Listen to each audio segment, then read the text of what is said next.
you Jesus. Mari berikan sorak-sorai, katakan haleluya.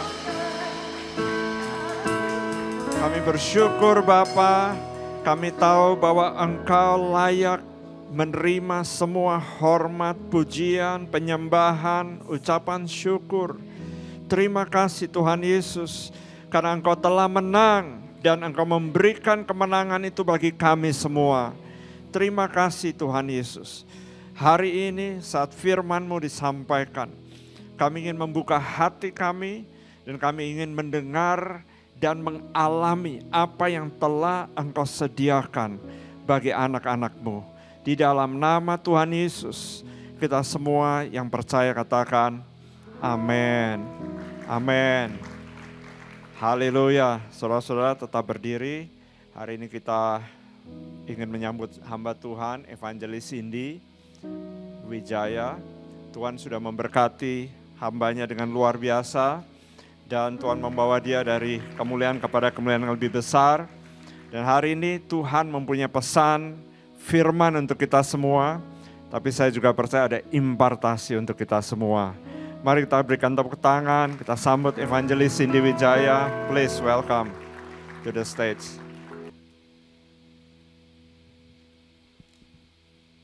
Thank you.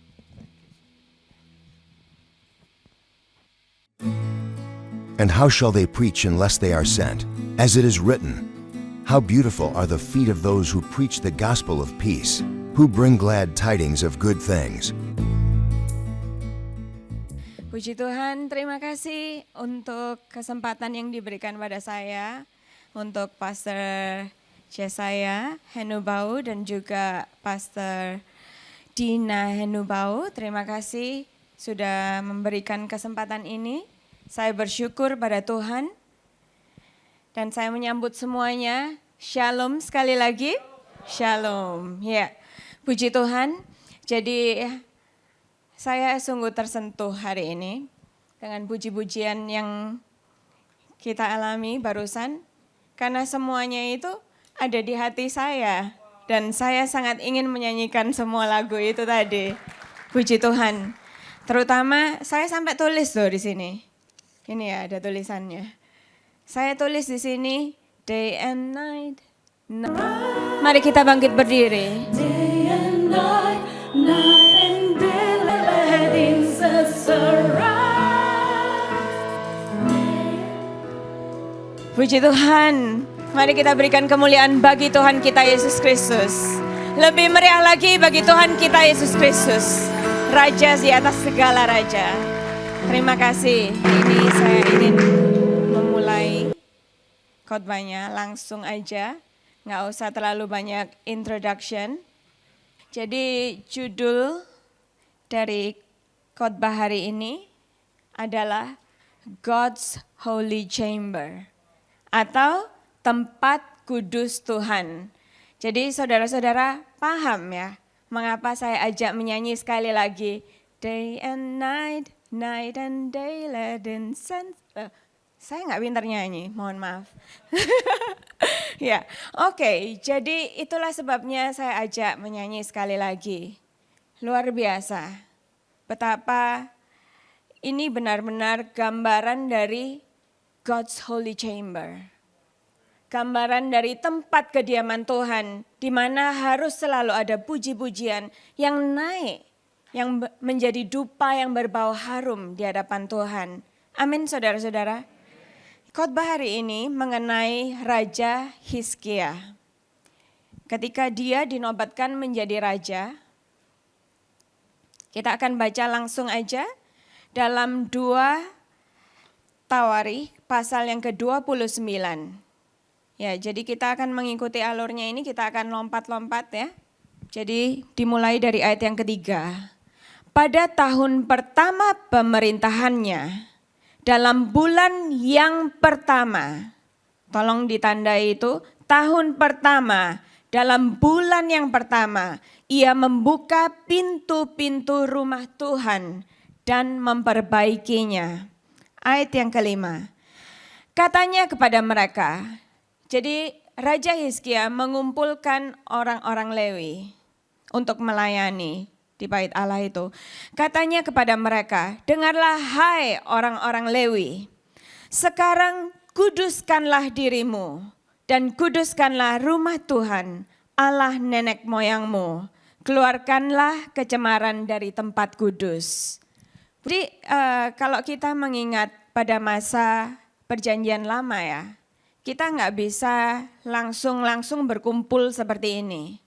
Ketika Musa mendapatkan perintah atau mendapatkan firman Tuhan untuk disampaikan kepada umatnya, maka dia akan mengumpulkan seluruh umat dan menyampaikan semua itu.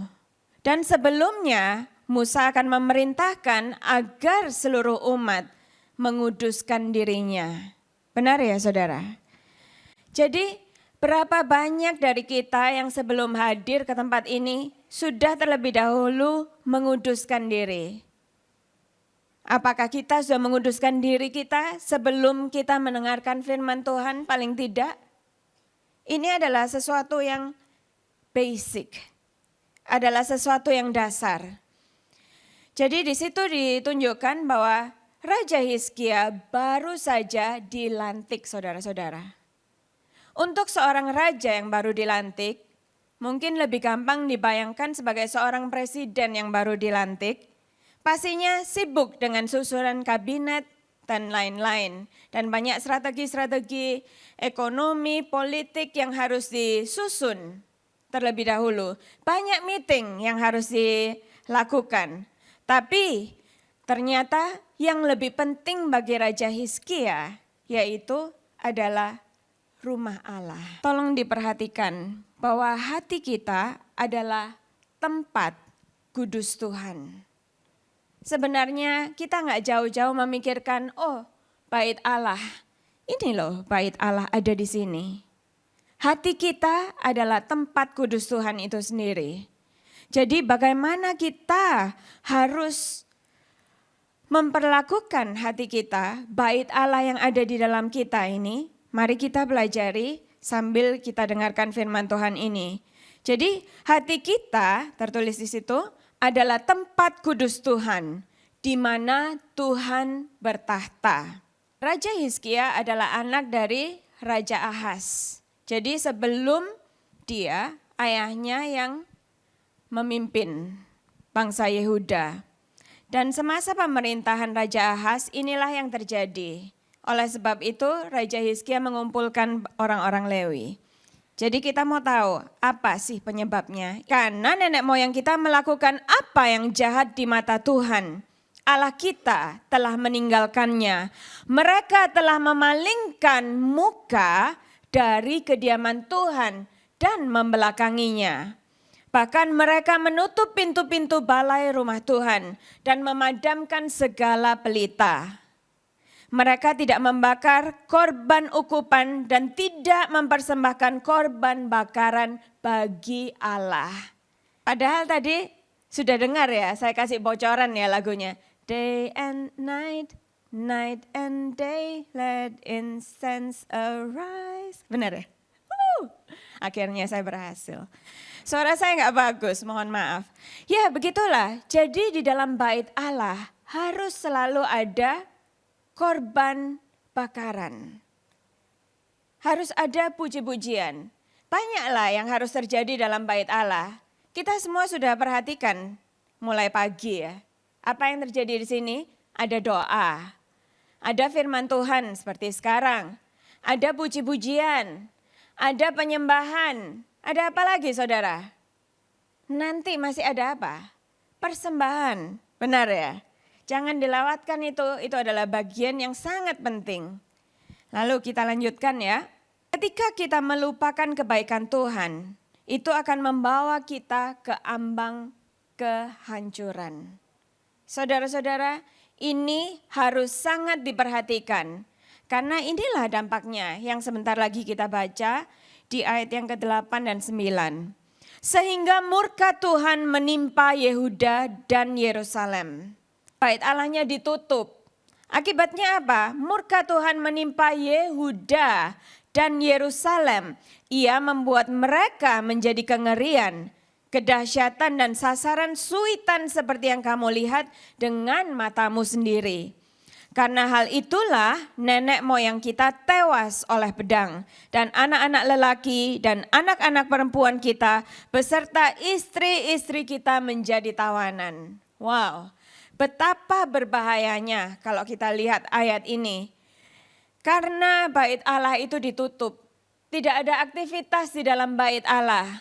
Akhirnya semua malapetaka ini terjadi dalam kehidupan bangsa Yehuda. Mari kita ingat sekali lagi, hati kita adalah tempat kudus Tuhan, tempat Tuhan berdiam. Kita harus selalu mengingat itu. Tetapi ketika kita melupakan hal itu, maka begitu banyak musibah malapetaka yang terjadi. Seperti yang terjadi pada bangsa Yehuda. Murkanya Tuhan menimpa mereka. Saudara, bagaimana kita akan menghadapi semua ini? Banyak orang Kristen yang berkata, aku sudah pergi ke gereja, aku sudah berdoa, tapi sepertinya Tuhan tidak mendengar doaku. Aku sudah pergi ke gereja, sudah berdoa, sudah pelayanan, tapi apa yang terjadi? Permasalahanku semakin menjadi-jadi. Perlu kita selidiki. Apa penyebab semua ini? Walau terkadang saya katakan bahwa Tuhan mengizinkan terkadang untuk kita belajar sesuatu. Tapi terkadang juga kitalah yang menciptakan permasalahan untuk diri kita sendiri. Perhatikan sekali lagi, inilah yang Tuhan lakukan. Ketika saya membaca cerita tentang Raja Hizkia, bagaimana Raja Hizkia mengumpulkan suku Lewi. Bukankah ini yang terjadi juga ketika Tuhan Yesus datang ke bait Allah dalam Matius. Tuhan Yesus membawa cambuk dan dia membalikkan meja-meja yang ada di sana. Mengapa saudara-saudara? Karena bait Allah itu tidak lagi berfungsi sebagai bait Allah. Begitu membahayakannya, hingga Tuhan Yesus harus turun tangan sendiri. Dikatakan di Alkitab bahwa Tuhan sangat marah. Itu adalah righteous anger kalau dalam bahasa Inggrisnya. Begitu marahnya Tuhan. Nah, sampai kapan ini semua harus berlangsung? Karena sampai hari ini pun ini masih terus berlangsung. Dikatakan di Alkitab di Matius 11 ayat yang ke-12. Bahwa kerajaan surga terus diserang. Terus diserang. Maksudnya apa kerajaan surga diserang saudara-saudara? Kerajaan surga diserang dengan semua ketidaktaatan kita. Dengan semua perlawanan kita dalam hidup. Di saat kita tidak menuhankan Tuhan. Di saat kita melakukan segala yang manusia inginkan. Bukan yang Tuhan inginkan. Sungguh-sungguh berbahaya. Dan dikatakan di Alkitab, sampai hari ini masih terjadi. Oke, saya cari dulu. Saya bacakan langsung saja. Matius 11 ayat yang ke-12. Sejak tampilnya Yohanes Pembaptis hingga sekarang, kerajaan surga, yaitu tulisannya diserong ya, dalam terjemahan lamanya ditulis diserang. Kerajaan surga diserang dan orang yang menyerangnya mencoba menguasainya. Bayangkan saudara, kerajaan surga itu merasa diserang oleh kita manusia. Yang sebenarnya kita diciptakan untuk membawa kemuliaan bagi Tuhan. Untuk selalu menaikkan puji-pujian dan syukur kepada Tuhan. Tapi akhirnya dikatakan di Alkitab sejak hadirnya Yohanes Pembaptis hingga saat ini itu masih terus berlangsung. Bagaimana manusia berontak pada perintah Tuhan.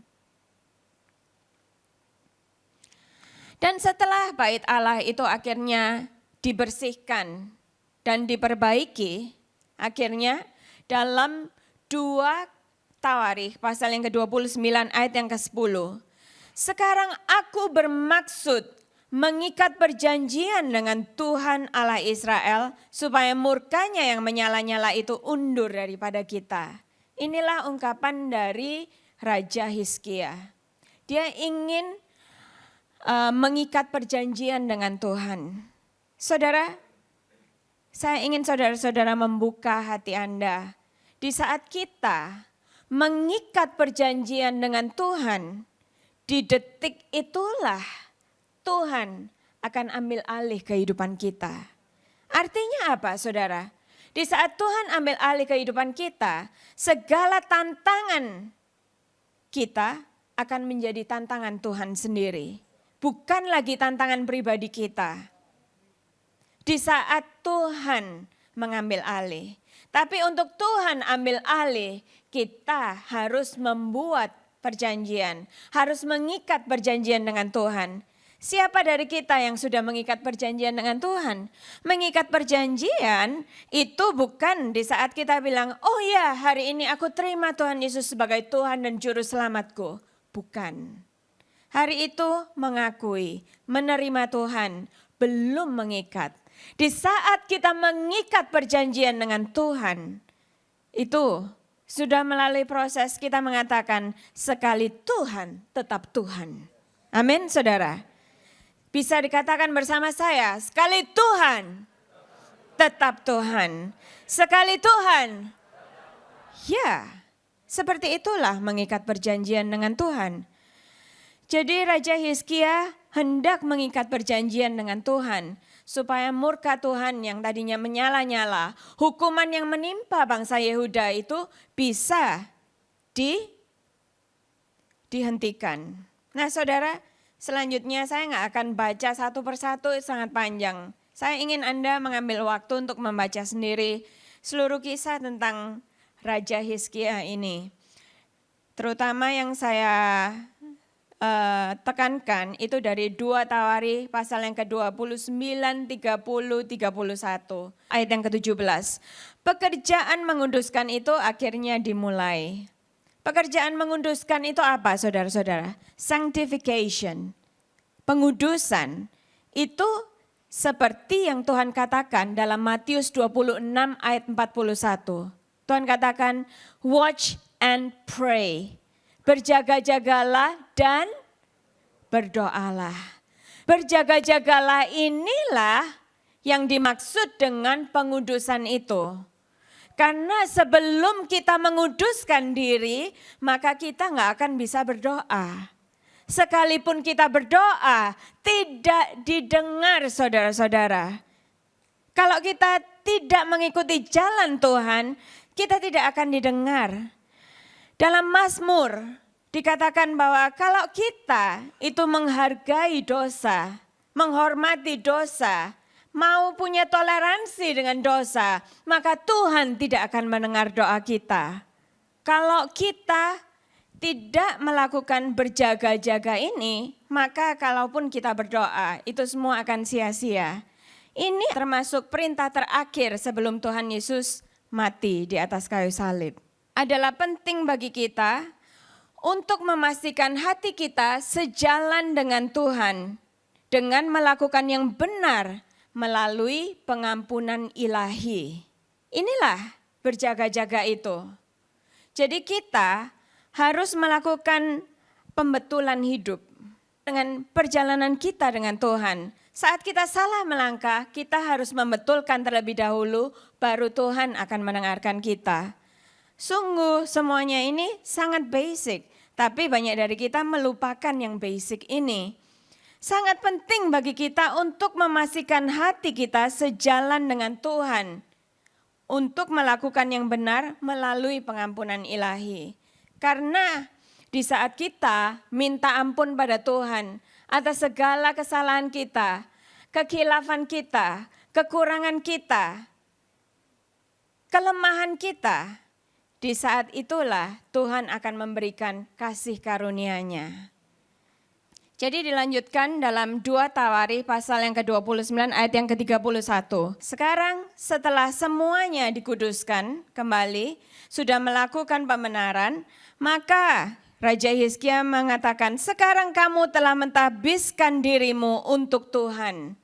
Mendekatlah dan bawalah korban-korban sembelihan dan korban syukur ke rumah Tuhan. Sebelumnya bangsa Yehuda enggak dipanggil oleh Raja Hizkia untuk datang ke rumah Tuhan. Mengapa? Karena belum diadakan pembetulan tersebut. Tapi setelah dilakukan pembetulan, maka Raja Hizkia bilang, oke, sekarang boleh datang. Boleh worship lagi, boleh praise lagi. Ya saudara, akhirnya bait Allah dibuka lagi untuk mereka datang. Inilah lanjutan dari berjaga-jaga itu. Ini bagian dari berdoanya. Setelah semuanya dikuduskan, setelah kita mentabiskan diri kita, maka kita bisa datang di hadapan Tuhan dan menyampaikan semua yang ada di hati kita. Ketika kita sudah menguduskan diri kita melalui pengampunan ilahi, maka kita akan menerima kasih karunia. Dan kasih karunia itu adalah kasih karunia untuk memulai dari awal. Kalau bahasa Inggrisnya mengatakan, we can start all over. Ketika kita mulai dari awal, kita tidak hanya mengharapkan Tuhan datang dan menolong kita, tetapi kita ingin Tuhan tetap tinggal di tempat kudusnya. Di mana tempat kudusnya? Katakan dengan saya, hatiku adalah tempat kudus Tuhan. Hatiku adalah tempat kudus Tuhan. Karena itu, ketika kita mendapatkan kasih karunia untuk memulai dari awal setelah semua kelalaian kita, maka kita ingin Tuhan untuk tinggal tetap di dalam kita. Karena Tuhan itu bukan tamu kita. Tuhan bukan tamu kita. Kalau tamu datang harus pergi, nggak boleh stay. Tetapi Tuhan adalah Raja dalam hidup kita. Tuhan dalam hidup kita. Amin saudara. Karena itu kita harus selalu memiliki awareness. Harus punya kesadaran bahwa hatiku ini adalah tempat kudus Tuhan. Apa yang kita lakukan selalu kita harus mengingat. Hatiku adalah tempat kudus Tuhan. Tuhan ada di sana. Setiap kali kita berbicara, Tuhan mendengar. Setiap kali kita melakukan sesuatu, Tuhan melihat. Saudara, Tuhan gak jauh dari kita. Tapi kita harus menuhankan Dia. Ada yang harus kita lakukan untuk bisa kita menyimpan Tuhan di dalam hati kita. Tuhan enggak langsung aja, langsung stay di hati kita. Kita bohong tetap stay. Kita melakukan dosa lain-lainnya tetap stay. Tuhan enggak kayak gitu saudara. Kalau kita abaikan Tuhan, Dia juga pergi. Sama dengan tamu ya, kalau saudara datang bertamu ke rumah saya. Di depan saudara, saya bertingkah seperti ini. Mau apa? Hah? Sebentar ya, saya masuk sebentar ya. Setengah jam di dalam, enggak keluar-keluar. Keluar, masih di sini ya. Mau apa sih? Hah? Jadi kayak orang, wah, kelihatannya dia enggak mau saya ini. Kalau gitu ya sudah kalau gitu saya permisi pulang, pasti gitu kan ya. Tapi pastinya kita semua itu punya harga diri. Kalau kita digituin sama orang, kita yang manusia yang hina di hadapan Tuhan, bisa merasa bahwa, aku terhina. Apalagi Tuhan yang merupakan Raja di atas segala raja, saudara. Lalu apa yang harus kita lakukan supaya Tuhan bisa tetap tinggal di dalam hati kita, di God's Holy Chamber? Seperti yang tadi saya katakan, sangat simple saudara. Barusan kita melihat contohnya semua di sini. Tiap kali Anda ke gereja, langsung check and recheck gitu aja. Ada puji-pujian. Seminggu ini saya ada puji-pujian enggak ya di hati saya? Hah? Jangan, kemarin saya ngumpat-ngumpat. Apakah itu merupakan puji-pujian saudara? Ketika saudara marah-marah, enggak ada penyebabnya marah-marah. Bukan seperti marahnya Tuhan Yesus yang kudus. Tapi ini marah-marah yang walaupun salahnya sendiri tetap marah-marah. Apa itu saudara? Apa itu merupakan puji-pujian? Wah, kalau dipikir-pikir sekali lagi, kalau dibilang bahwa hati kita adalah God's Holy Chamber, adalah tempat kudus Tuhan, berarti merupakan bait Allah. Sebagai bait Allah, apakah pantas kalau misalnya saya datang ke sini, terus tiba-tiba saya marah, nggak jelas di sini. Bertingkah yang tidak pantas di sini. Apakah pantas, saudara? Nggak pantas, karena saya sedang berada di rumah Tuhan. Begitu juga saat kita mengingat bahwa hati ini adalah rumah Tuhan, maka kita akan berhati-hati dengan sikap dan tingkah laku kita, dengan segala perkataan kita. Oh, tadi ada penyembahan. Selama ini saya nggak pernah nyembah kalau di rumah. Soalnya saya nggak bisa nyanyi sih. Memangnya harus nyanyi kalau mau nyembah, saudara? Meskipun seperti saya, suara saya itu jelek. Saya itu suka nyanyi, saudara, meskipun suaranya jelek. Itu yang jadi masalah. Jadi kalau bisa saya nyanyi dalam hati aja gitu. Kalau di rumah sih saya bisa nyanyinya keras-keras gitu. Tapi begitu keluar, begitu ada orang langsung, ya itu seperti orang yang cuman bisa nyanyi di kamar mandi ya saudara. Kamar mandi suara kita terdengar nyaring gitu ya. Semakin semangat nyanyinya. Tapi begitu keluar didengerin orang langsung berhenti, diam. Ya. Saudara, dalam 1 Petrus pasal yang ke-1 ayat yang ke-15 dikatakan, hendaklah kamu menjadi kudus di dalam seluruh hidupmu, sama seperti Dia yang kudus, yang telah memanggil kamu, sebab ada tertulis, kuduslah kamu, sebab itulah yang Tuhan sampaikan kepada Musa ketika Tuhan memanggil Musa, lepaskan kasutmu, karena aku adalah kudus. Kalau kita mengingat bahwa Tuhan adalah kudus, yang tinggal di dalam hati kita, yang seharusnya menjadi tempat yang kudus, kita akan berhati-hati untuk tidak melakukan yang tidak sepantasnya, tidak mengucapkan yang tidak sepantasnya. Apa yang dilakukan oleh Raja Ahaz itu sebenarnya diakibatkan karena Raja Ahaz melupakan kebaikan Tuhan. Jadi kunci pertama, kita harus selalu mengingat kebaikan Tuhan dalam hidup kita. Di saat kita selalu mengingat apa yang telah Tuhan lakukan dalam hidup kita, maka kita akan berhati-hati dengan segala perilaku kita di hadapan Tuhan.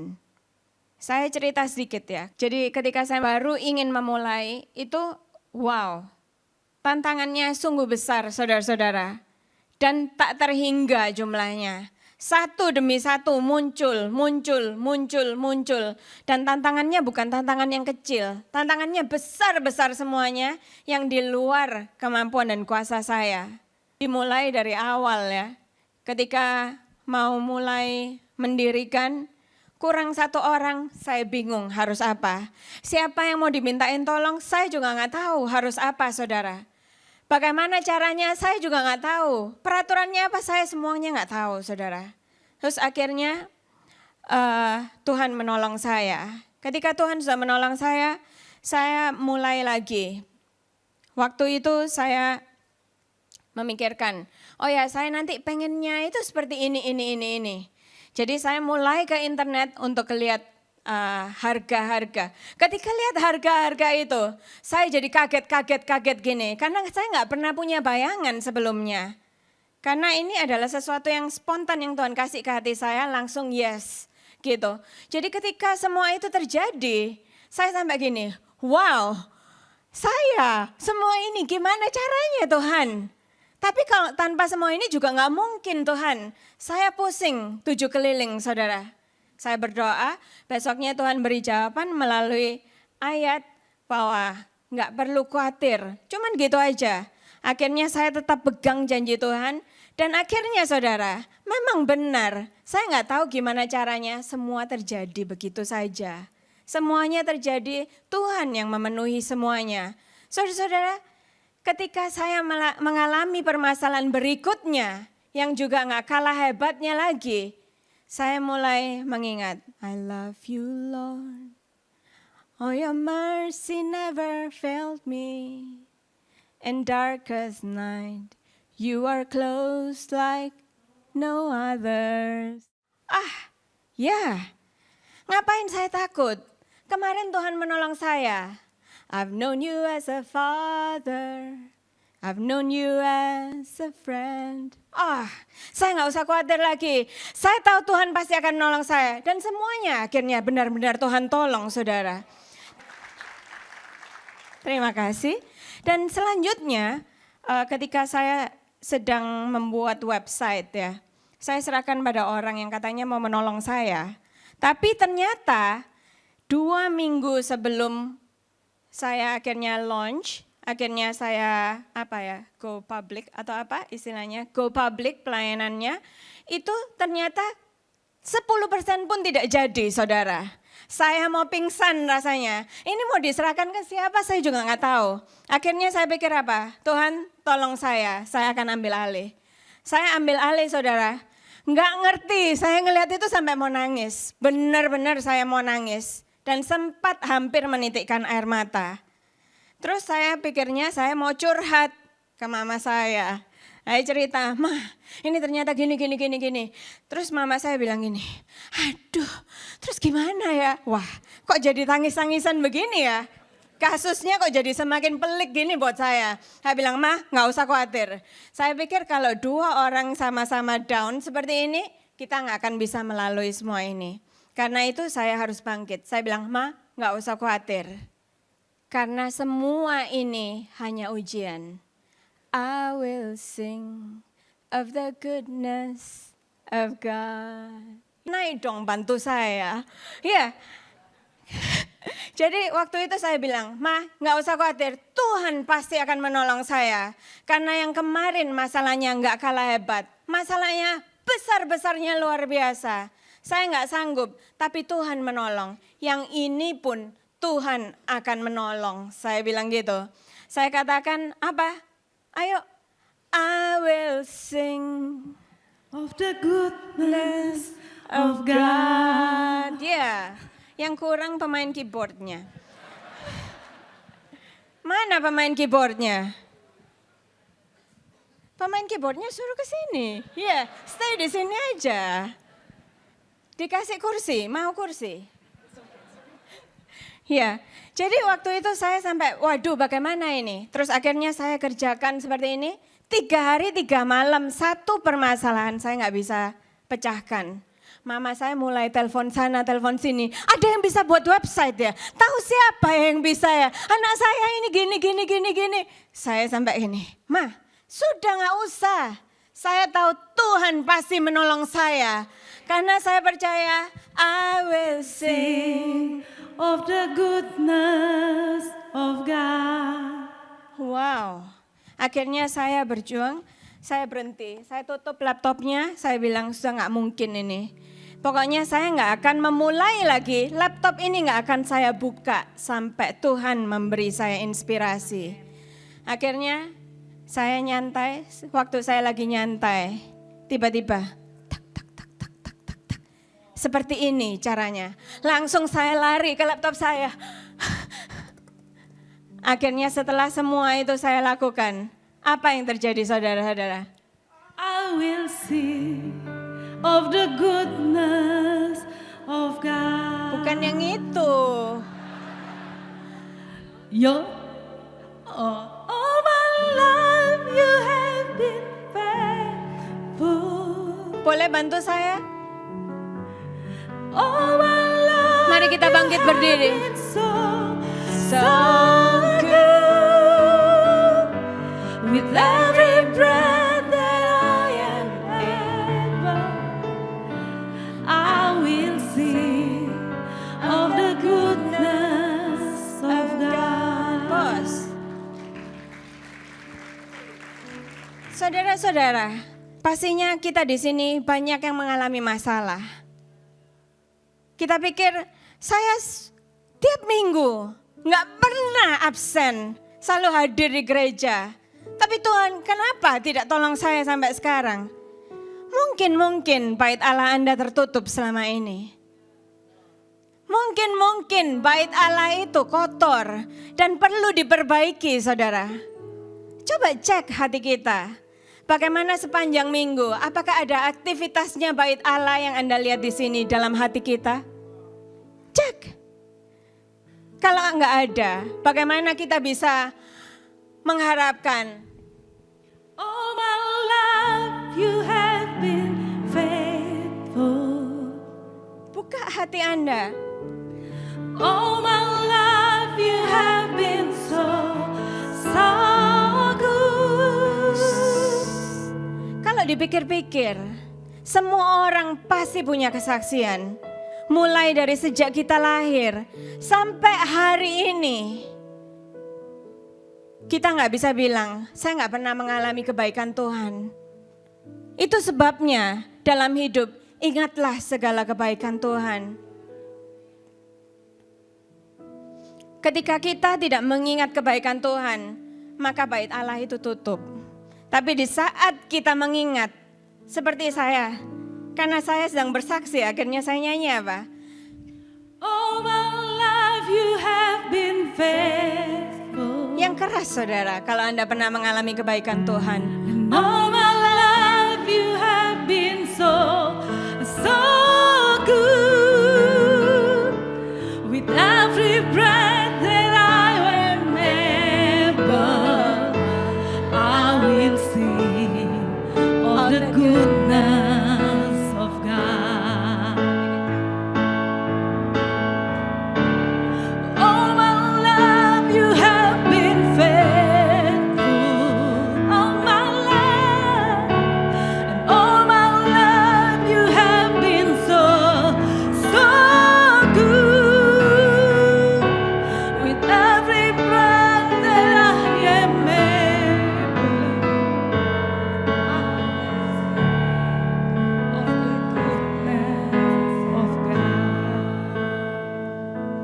Saya cuma kasih contoh, silakan duduk.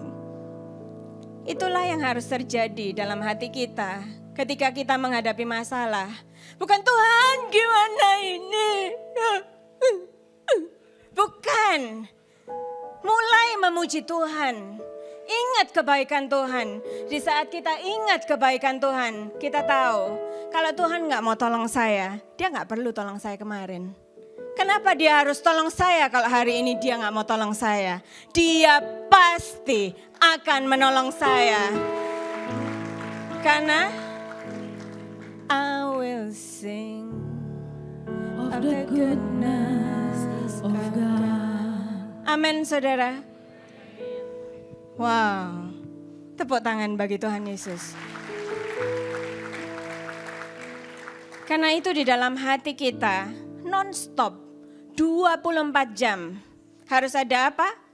Worship, penyembahan, pujian, doa, firman Tuhan, persembahan. Wah, kalau di gereja, maaf Pastor, gereja ini buka 7 kali 24 jam enggak untuk acara seperti ini? Tentu tidak. Enggak ada yang bisa buka 24 jam kali 7 hari, itu tidak mungkin. Tetapi hanya mungkin di hati kita. Di sini kita fellowship, mendengarkan pesan dari Tuhan. Pulang, lanjutkan sendiri.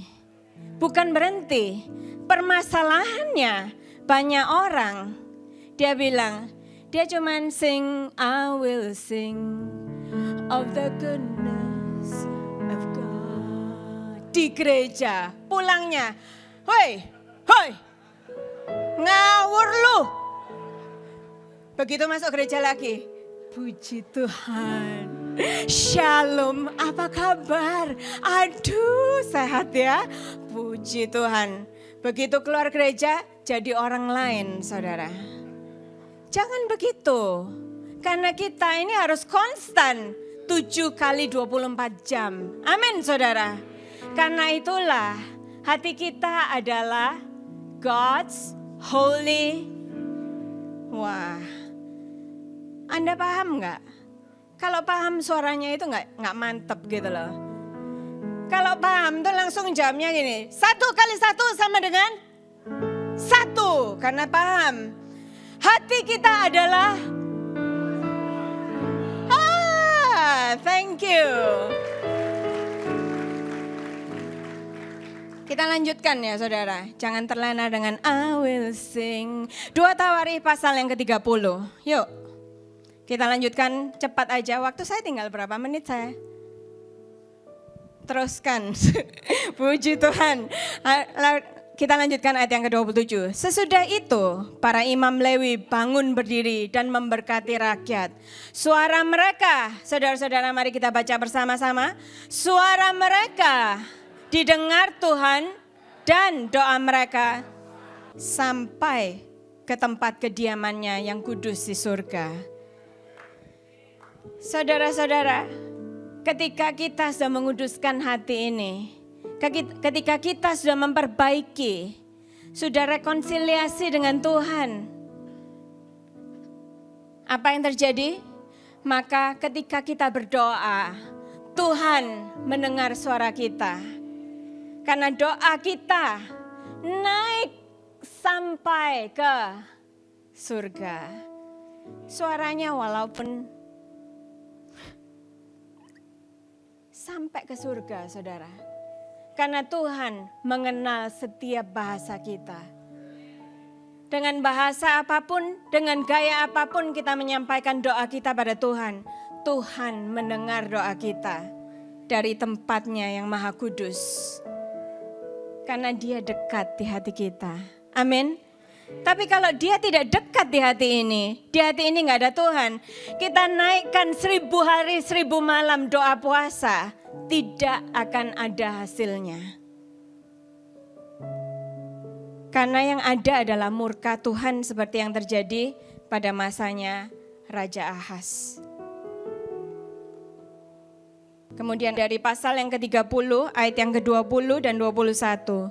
Demikianlah perbuatan Hizkia di seluruh Yehuda.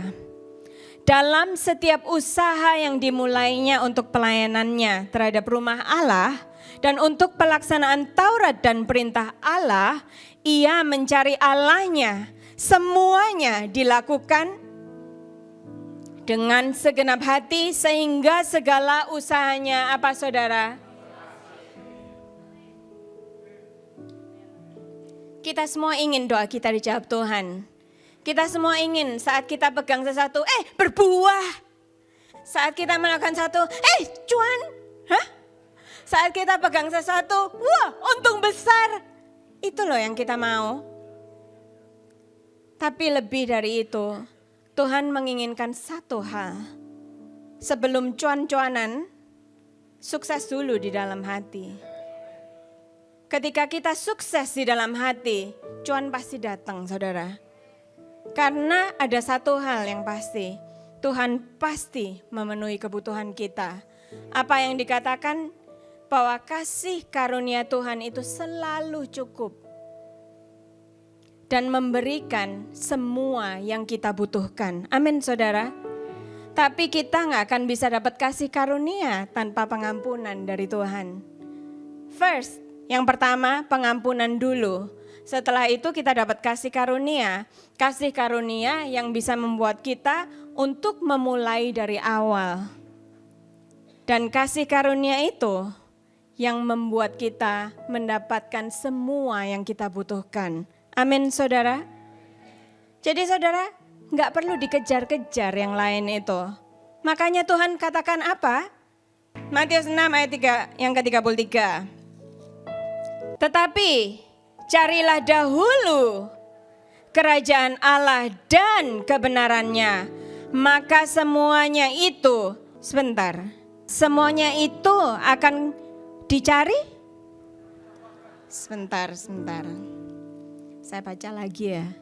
Tetapi carilah dahulu kerajaan Allah dan kebenarannya, maka semua itu akan ditambahkannya kepadamu. Oh, ternyata ditambahkan saudara, bukan dicari, bukan dikejar saudara.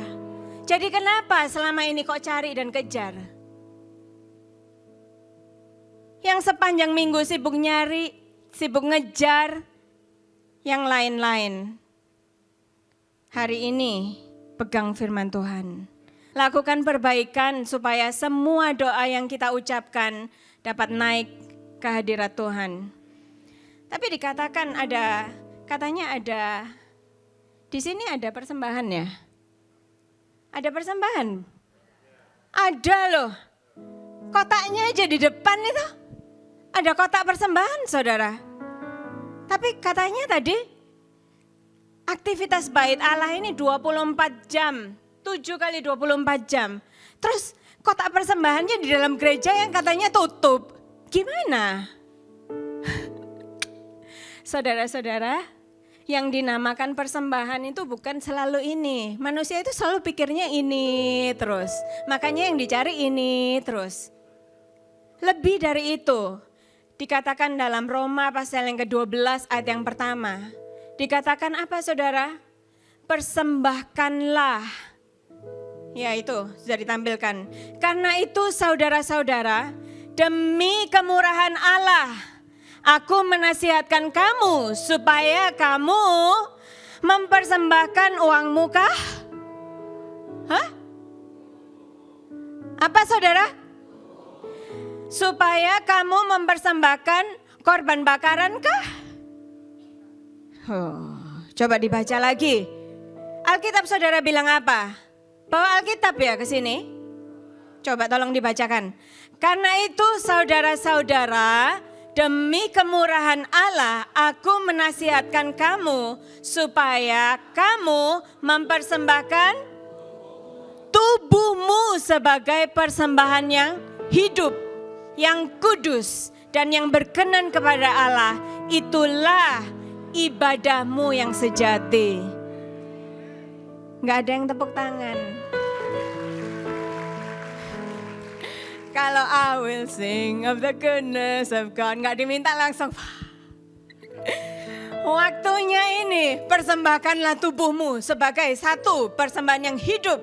Dua, yang kudus. Dan tiga, yang berkenan kepada Allah.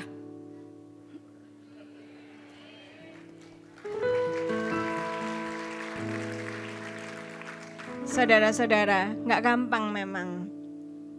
Karena mempersembahkan tubuh kita sebagai persembahan yang hidup, itu bagaikan tanda darah ya. Itu membutuhkan pengorbanan. Apa yang ingin kita lakukan? Kita ingin, Tuhan tolong. Nggak jadi. Ternyata nggak jadi ya. Bisa loh ditahan ternyata. Karena mengingat Tuhan melihat. Saya masih ingat dulu kan saya di sini nyanyi ya. Walaupun suaranya jelek ya. Hati-hati gunakan matamu. Karena Yesus di surga melihat ke bawah. Hati-hati gunakan matamu. oh no, kita harus berhati-hati. Kalau mau marah gimana? Hati-hati gunakan mulutmu. Hey, hati-hati gunakan mulutmu.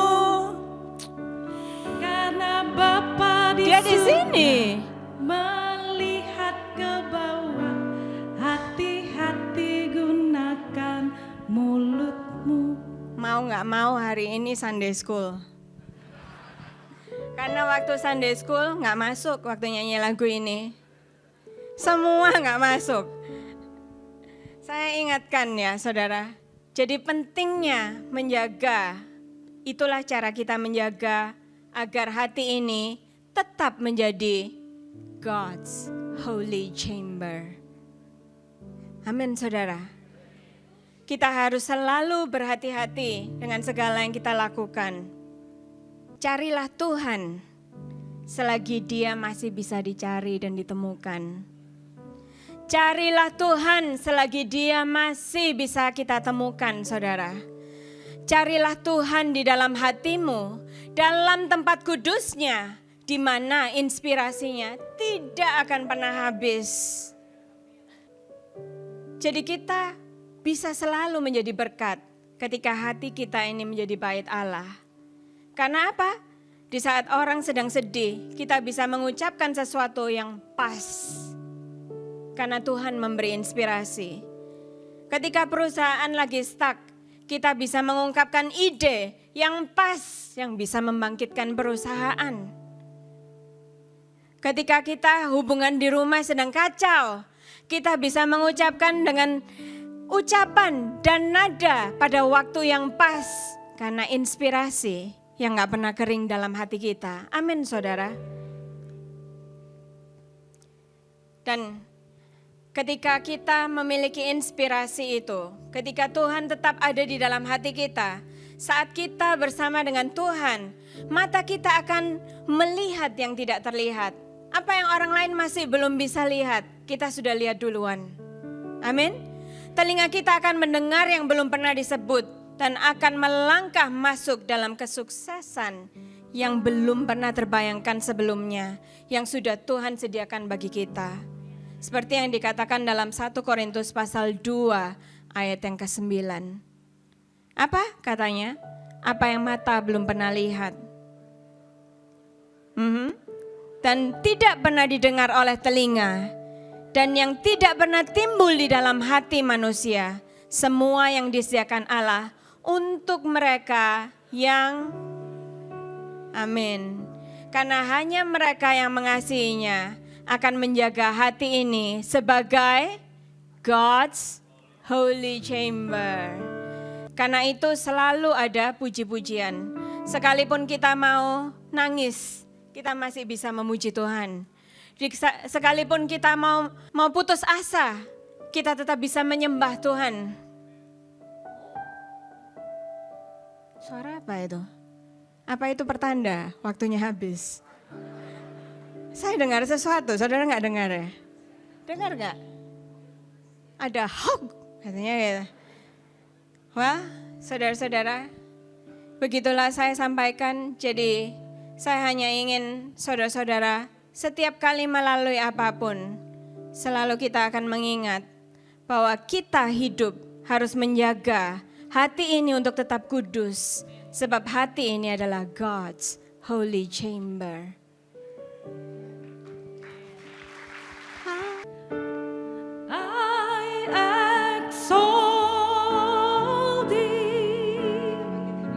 Mari kita bangkit berdiri. I exalt thee, oh Lord.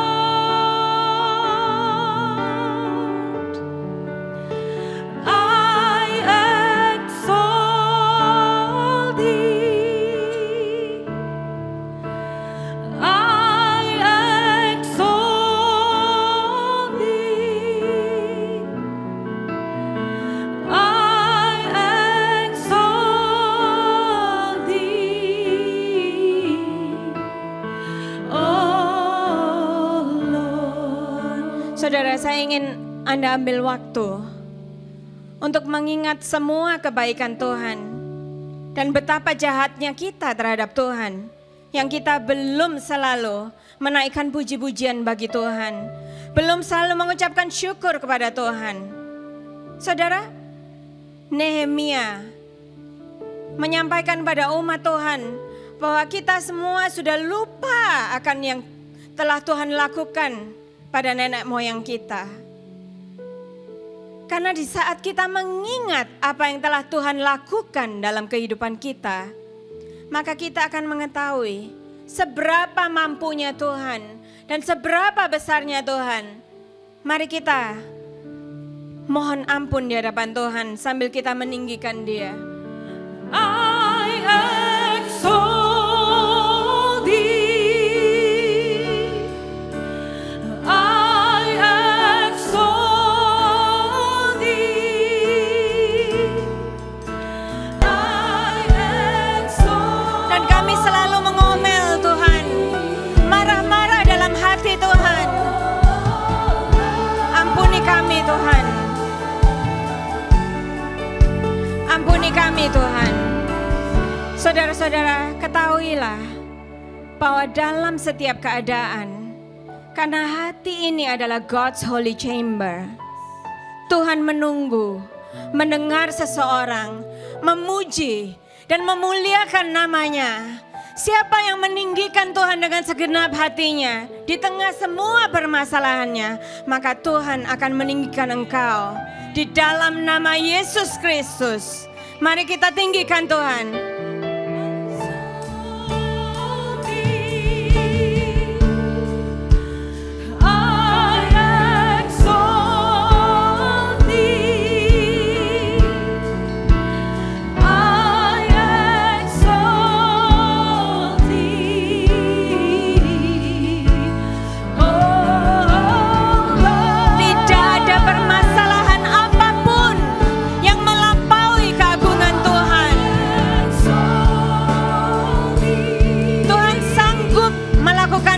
Kita semua, Tuhan sanggup merubah situasi kita. Kita percaya di saat kita menaikkan pujian kita kepada Tuhan, maka Tuhan akan mendengar doa kita. Terkadang mungkin kita merasa kita dalam keadaan yang sangat terpuruk. Kita nggak mampu bangkit kembali. Ya, kita nggak mungkin punya kekuatan untuk bangkit sendiri. Karena itulah kita harus menjaga hati ini. Karena di saat kita membiarkan hati ini berlarut-larut dalam keadaan yang down dan akhirnya tutup bait Allah dalam hati kita, maka kita tidak bisa melakukannya sendiri. Kecuali Tuhan berkemurahan pada kita. Hari ini Tuhan ingin membangkitkan kita semua. Tuhan ingin mendengar doa kita semua dari tahtanya yang maha tinggi. Tuhan ingin mendengar doamu. Karena itu naikkan pujian ini dengan segenap hati. Dan undang Tuhan untuk come and stay.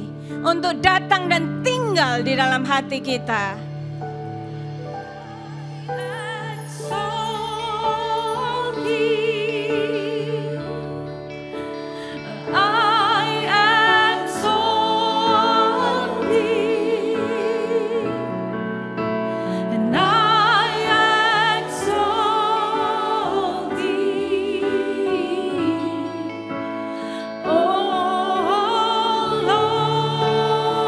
Berapa banyak dari kita yang bukannya meninggikan Tuhan, namun meninggikan permasalahan kita.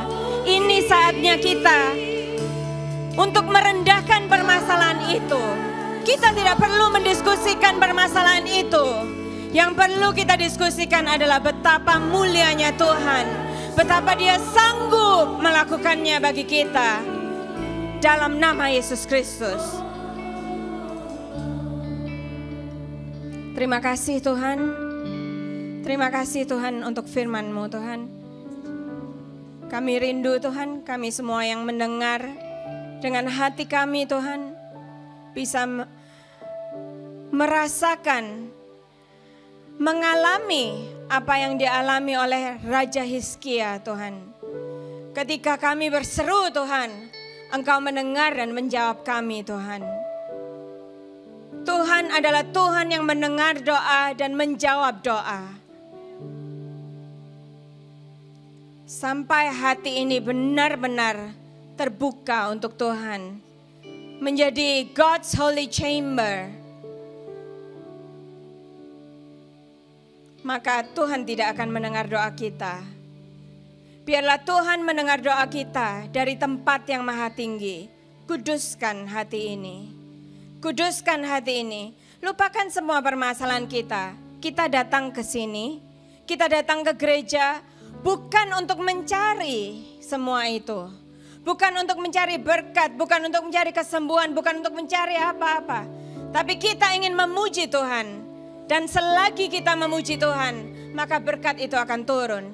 Selagi kita memuji Tuhan, maka kesembuhan itu akan terjadi. Selagi kita memuji Tuhan dengan hati kita, maka Tuhan akan menjawab doa-doa kita. Amin. Terima kasih Tuhan.